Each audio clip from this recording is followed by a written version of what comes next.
नमस्कार, मैं नियाज खान और आप देख रहे हैं न्यूज एक्सप्रेस। 2024 लोकसभा चुनाव में मोदी को लगा बड़ा झटका। एक राज्य में बीजेपी को भारी नुकसान होता जा रहा है और इस बार भी बीजेपी को कुछ ज्यादा हासिल नहीं हो रहा है। ऐसे में 400 प्लस के सपने को बहुत बड़ा झटका लगा है।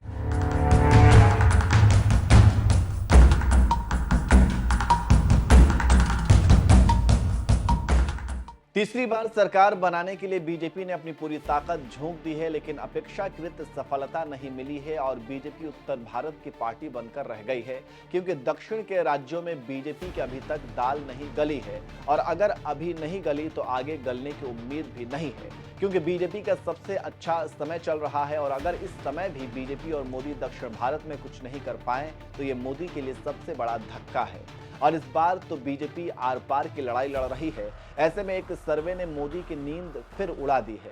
आप जानते हैं कि केरल में बीजेपी ने अपनी ताकत झोंक रखी है, लेकिन एक सर्वे बीजेपी को परेशान कर रहा है।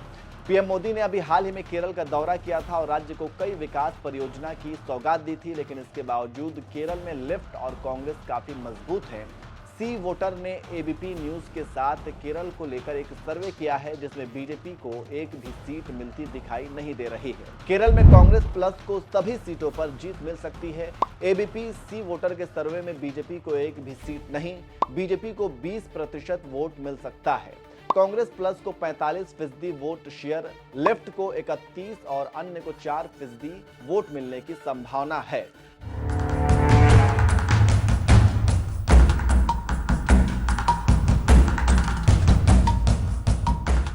तो आप समझ गए होंगे कि क्यों बीजेपी को एक भी सीट नहीं मिल रही है। जानकारी देते चले कि कांग्रेस ने लोकसभा उम्मीदवारों की दूसरी लिस्ट जारी कर दी है। इसमें केरल की 15 सीटों के उम्मीदवारों के नाम शामिल है। दूसरी ओर सूबे में सत्तारूढ़ वाम मोर्चा ने वायनाड समेत सभी 20 सीटों के लिए उम्मीदवारों के नाम घोषित कर दिए हैं। जानकारी देते चले कि इंडिया गठबंधन से सीपीआई और अन्य वामपंथी दल अलग हैं, फिर भी बीजेपी को कोई फायदा नहीं मिला है। तो आप समझ सकते हैं कि क्यों मोदी का जादू पूरे भारत के बजाय सिर्फ उत्तर भारत में है, जबकि दक्षिण भारत में कोई उन्हें जानता ही नहीं। 2019 लोकसभा चुनाव में यूडीएफ ने केरल की 20 में से 19 सीटों पर जीत दर्ज की थी। एलडीएफ के खाते में केवल एक सीट गई थी, जबकि बीजेपी अपना खाता भी नहीं खोल पाई थी। और इस बार सी वोटर्स का सर्वे भी यह कह रहा है कि मोदी का जादू सिर्फ उत्तर भारत में है, ना कि दक्षिण भारत में।